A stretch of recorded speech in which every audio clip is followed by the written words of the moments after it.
Hello, you guys, and happy May. Welcome to May's Virtual Tween Baking. I am Miss Abby, and today, this month, we are going to be making some breadstick twists, which are going to be these really good twisty breadsticks, all made from scratch. We're going to put a little bit of garlic salt in there, some Parmesan. These are going to be awesome, so you can impress all your friends and family with homemade twisty breadsticks. Let's get started. If you guys have your kits with you, I'm just going to go over the ingredients really quick. It says 3/4 of a cup of warm water. That's the first thing. I have not included that in your kit, so that's the thing you're going to have to get from home. So using a liquid measuring cup, you're just going to want to measure 3/4 of a cup of warm water, not super hot, because you don't want to kill the yeast that we will be using. Which brings me to my next point. We're going to need a 1/2 tablespoon of yeast, which I have pre-measured for you here. We're going to need a tablespoon of sugar, pre-measured. We are going to need 1 3/4 cups of flour, pre-measured for your convenience. A 1/2 teaspoon of salt. There's also a 1/2 teaspoon of garlic salt. That is 1/2 teaspoon of G salt. So don't get those confused. 1/2 teaspoon of salt, 1/2 teaspoon of garlic salt. 3 tablespoons of butter, which we are going to melt. And that just leaves a tablespoon of grated Parmesan. Woo! We're gonna finish our breadsticks with those, or with that, I mean. So that's gonna be delicious.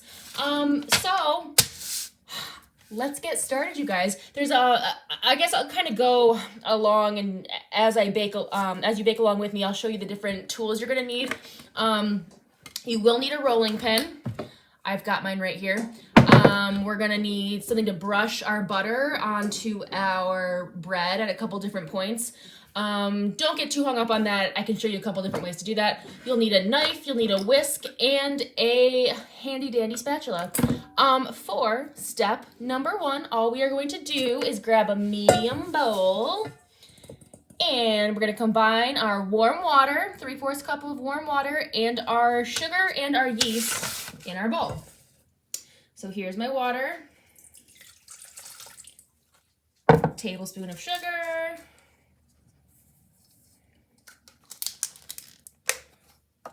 half a tablespoon of yeast. We're gonna give this a stir here. I'm gonna use a whisk. You can use a fork, you can use a spoon. Give it a nice stir here so everything, you'll see the water is gonna get kind of cloudy. And now we're gonna just let this sit for about 5 minutes. So after about 5 minutes, I'm gonna come back and I will meet you guys at step number 2. Alrighty, so this little mixture has been sitting for about 5 minutes. Now we are on to step number 2. We are going to add our flour and salt to this same bowl here. We're gonna kind of mix everything up.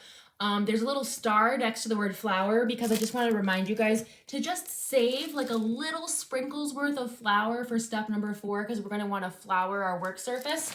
I gave everybody a little bit extra flour just so you could do this. So we're going to pour in almost all of this flour that I've measured. Just save a little, maybe like a tablespoon for step number 4. So I'm gonna pour in my flour into this bowl, saving, I'll do a little bit more, saving a little bit. I'm just gonna save like that much, and I'm just gonna put it aside. We're gonna save it for step number 4.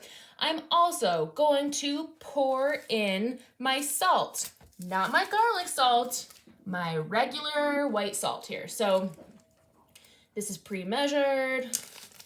I'm just gonna dump that in. And I'm gonna take my rubber spatula here and give this a mix and kind of get everything evenly mixed here. What I'm doing, I know you guys can't see through my metal bowl. I'm just kind of scraping the sides and pressing everything, making sure that all of that moisture is kind of getting evenly distributed here. It's gonna make kind of a dough, but I don't want any big chunks of dry flour or anything stuck to the side of the bowl. So I'm kind of scraping as I go and pressing, making sure nothing's getting left behind. And it is forming kind of a little bit of like a firmer dough. All right, so I'm going to use my clean hands now, and I'm just going to, we don't even have to really knead this. I'm just trying to make sure that I get all of the, like, everything that's stuck to the inside of the bowl, and I just kind of want this in, like, a nice little ball. So that is what I have. Whoop, don't drop it. That is important. So this is going to sit in our bowl for now about 10 minutes. If I were you, I would cover it with a clean cloth just so nothing from the air like gets in it or anything like that. But just kind of leave it, let it be for about 10 minutes. And then we are going to go on to step number 4, and we're going to roll it out. Okay, mixture has been sitting. The dough has been sitting for about 10 minutes. So now on my clean work surface here, I am going to sprinkle down some flour. And I am going to roll out my dough into a large square. I'm also going to take a little bit of flour and put some flour on my rolling pin. That will help things not to stick. So here's what my dough looks like. It's kind of wet, so having a little bit of extra flour put aside will be helpful. It'll help things from sticking to our hands too much into the rolling pin. So that flour that we put aside, I'm gonna put a nice sprinkle down on my little work surface here. All right, a little bit on my hands, a little bit on my cutting board. Put that aside. All right, dough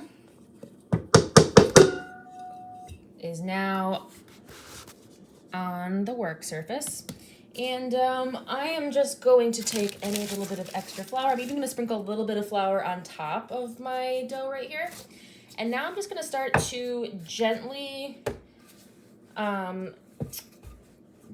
roll this into a large square. And you can see I'm kind of turning it. I'm just making sure it's not sticking to my work surface here, but I'm going to roll this into a large square. And if I need a little bit more flour, I can take some off the work surface and sprinkle it on top of the dough. Right now it's in a big circle here. I don't know if you guys can see that. It kind of looks like a pizza. That's not what we're going for. We're going for more of a square because we're going to cut this into strips. All right, so a little more flour. And now I'm just going to roll this into a square. And it does not have to be perfect. If you don't have like perfect 90-degree angled corners, it's fine. All right, so making sure we're not sticking.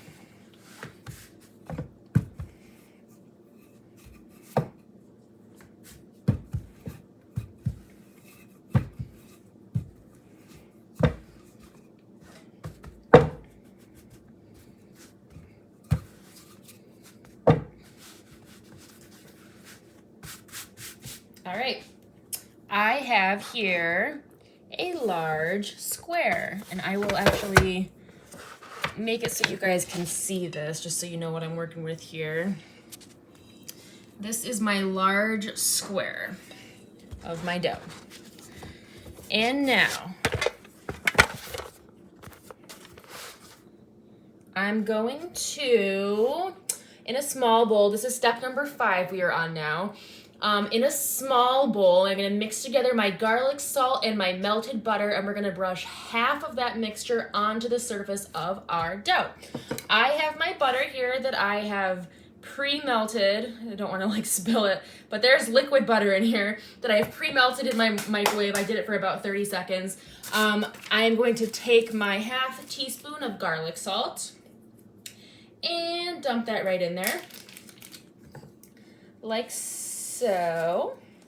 I'm gonna give this a little stir. I've still got my whisk right here. I'm gonna give this mixture a little stir so all the garlic and the salt get incorporated into this butter. The butter I gave you guys is unsalted butter, so this salt is kind of making up for that. And then the garlic flavor is just because it's delicious. So I'm gonna take about half of this mixture and kind of spread it onto the surface of my big dough square here. And then we're gonna end up folding that in half and cutting it, okay? So, butter, I'm just gonna give it one more little stir. I'm gonna pour about half of it on there. Save the other half. We're gonna pour that on and brush this on when our breadstick twists come out of the oven. But now, I'm just making sure that I can cover the whole surface here.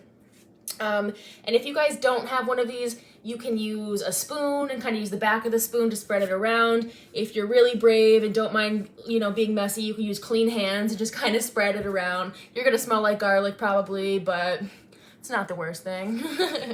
So I'm just using this like rubber brush and just making sure that the surface of my dough is nice and covered in a layer of garlic butter. Easy peasy. All right, now I'm going to move on to step number 6, and I will meet you guys there. All right, step number 6, fold dough in half and cut into 8 to 10 strips, about 1 inch each.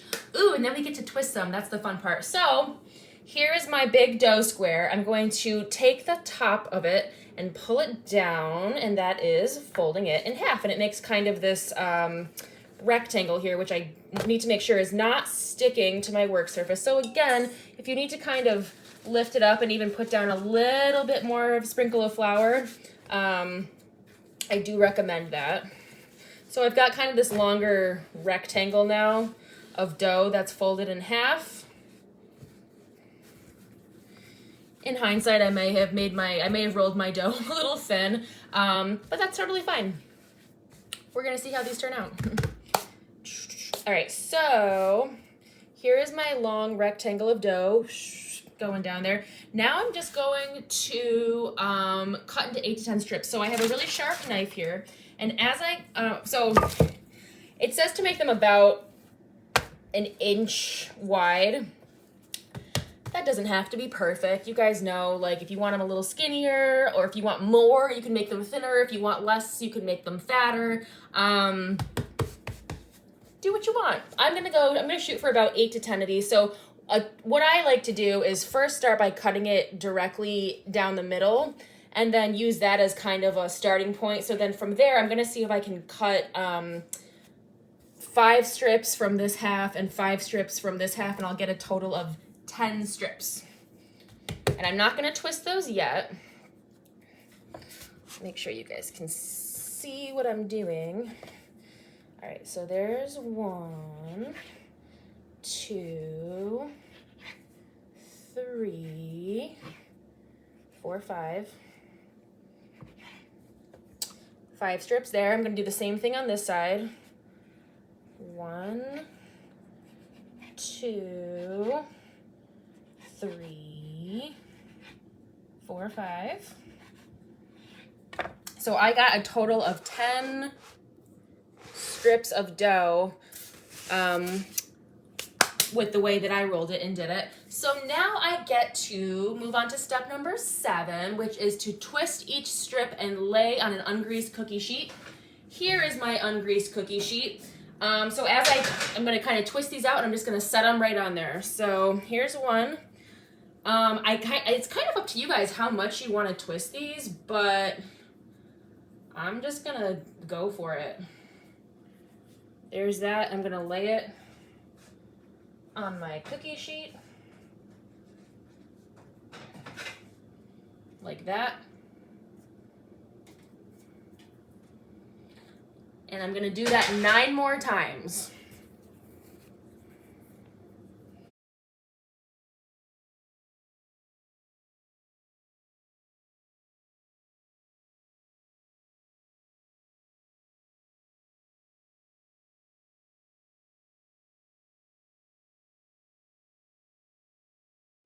Okie dokie, so here are my 10 twisty breadsticks. Some of them are a little fatter than others. It's totally fine.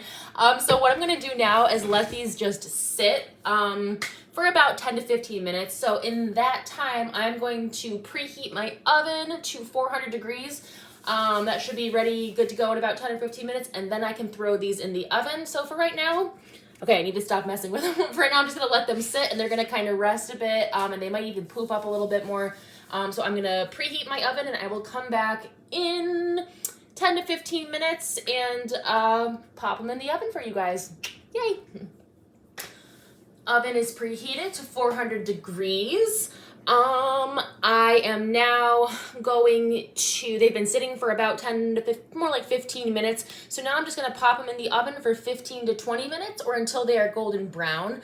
I'll probably check mine around 13 to 15 minutes and see where they're at.